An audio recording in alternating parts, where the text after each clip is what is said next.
Hi, I'm Peter Karp, and welcome to our webinar on the new BioPsych Genome Browser released in December 2023. We're going to demonstrate most of the Genome Browser using the E. coli genome, which is a free database within BioPsych. In general, you want to start by using this button to select the database for the organism that you want to browse in the Genome Browser. We're already in E. coli, the organism we want to use, so we don't need to do that. Now, there are several ways to enter the Genome Browser. We can simply click here, right below the search box, or we can go into the Tools menu to Genome Browser right here.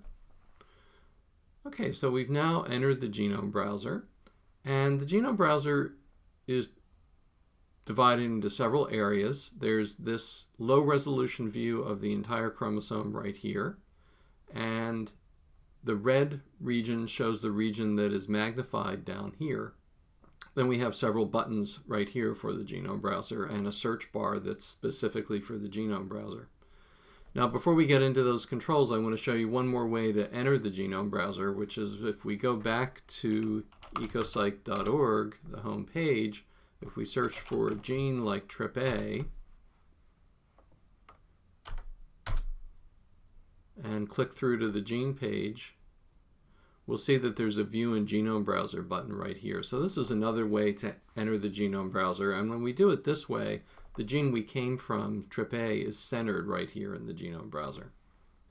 And now one other point is that some organisms, of course, have more than one replicon. They may have two chromosomes or a chromosome and a plasmid. And in those cases, when you enter the Genome Browser, it will let you select which replicon you want to browse, simply by clicking on it within a table. Now, there are a number of ways to position within the Genome Browser the region that you want to magnify here in this lower section. One way is by manipulating this low resolution view. I can simply click on an area like here, or I can drag the red region to an area such as there. Another way to position the Genome Browser is to search for a gene here. I can enter TRPA, for example, and hit return since there's only one choice found, and it positions TRPA in the center of the region. I can also enter a base pair coordinate here, like 400,000, and it will center position 400,000 at this center point here. Now, we can zoom the Genome Browser to go into to magnify or demagnify the current view, and you'll notice that as we magnify and demagnify, information disappears or appears. So we've now lost the transcription start sites, we've lost many gene names and so forth, but as we zoom in, that information will reappear. We also see terminators, for example. Now, there are several ways to zoom. We can zoom with the mouse wheel. We can zoom with a trackpad by using the scrolling gesture. And when we zoom, the center point for the zooming is always where the mouse is pointing. So if I point the mouse at that gene, for example, or at these sites, as I zoom in, they don't move very much, but as you'll see, other parts of the display are moving a lot. Now you'll see we have various different graphical symbols in the Genome Browser. The colored arrows, of course, are genes, and we actually have several types of genes, of course. We have protein coding genes, which this is a protein coding gene. We also have RNA coding genes, which use a different arrowhead, which I'll show in just a minute. We have pseudogenes like this one, which have an X through them. And note that adjacent genes in the same color are in the same operon. We can also drag to move through the genome this way, and there's an RNA coding gene right there with the arrowhead at the top, and of course they're very short genes. And when I mouse over a gene or a transcription start site or a terminator, for example, it will tell me what that gene or site is. Let's look at this site. This is a transcription factor binding site for the repressor ASCG.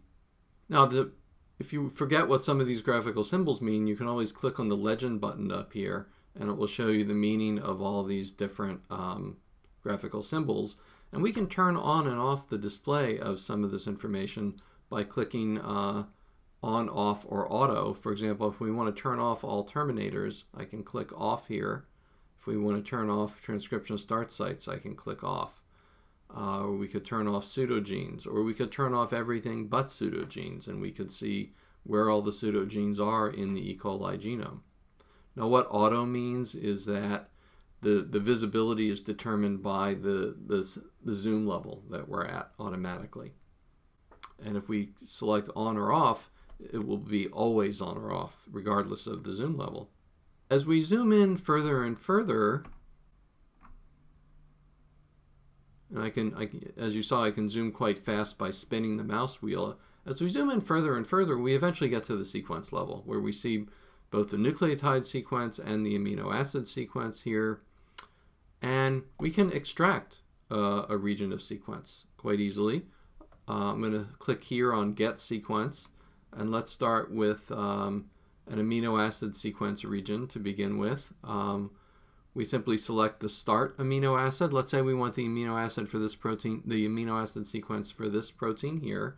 We click on the first amino acid, and then we click on select end, and we'll click on the last amino acid, and we can copy it to the clipboard and then paste it somewhere, or we can export it to a FASTA file.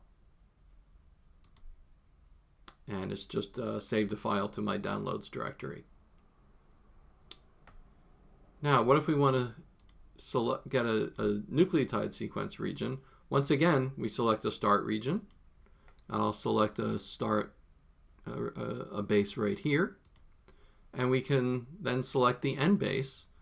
And the base might be visible here already, in which case I just click on it, or I can drag the display up to reveal a base that was not visible before, and I can click on this base, for example. And now the blue region shows the region that I've selected, and once again I can copy it to my clipboard or export it to a FASTA file. Now, we've seen just now the basic mode of the Genome Browser, which lets us browse a single chromosome at a time. But we can also use the Genome Browser in a comparative mode. So if I click Browse and I say New Multi-Genome Alignment, it first asks me what gene do I want to center all these genomes at. And let's choose TRPA and click OK. And now it will ask me what genomes do I want to align in the Multi-Genome Browser. And the genomes to the right are the ones that I've selected to align. So you can see there's the EcoPsych E. coli K12 database, there's an E. coli 0157 database, actually two of them, there's a Salmonella database. Those are already selected, and let's select one more. I'll type in Shigella, and we'll see all the Shigella genomes in BioPsych. There are 96 of them. Let's scroll through the list, and we're going to choose this representative genome, and you can see it just appeared in the list because I clicked on it. And now I will click OK, and that will be our selection. And so it's now downloading all those genomes from our server.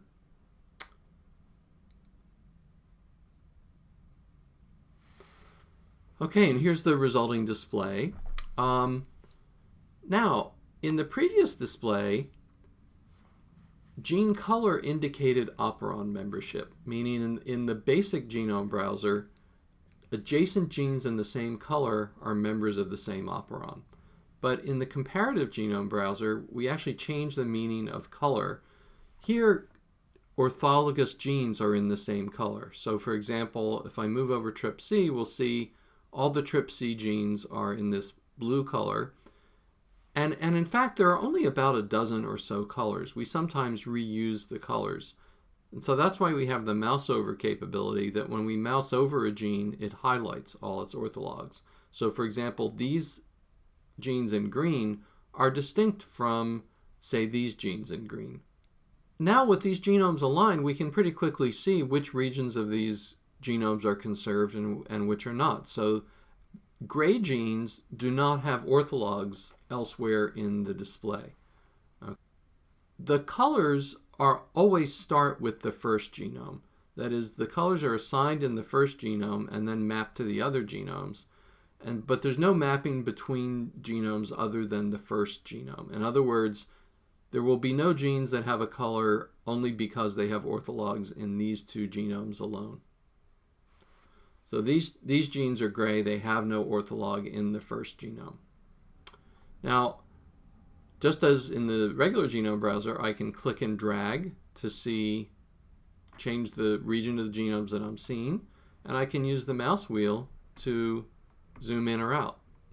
Now, another capability is that if I right-click on a gene, there are various operations that I can do. So I can ask it to center the gene, and that gene is now centered in the display. I can ask it to open the gene page for that gene in a new tab. So now we're seeing the 0157 Sakai information page on this gene.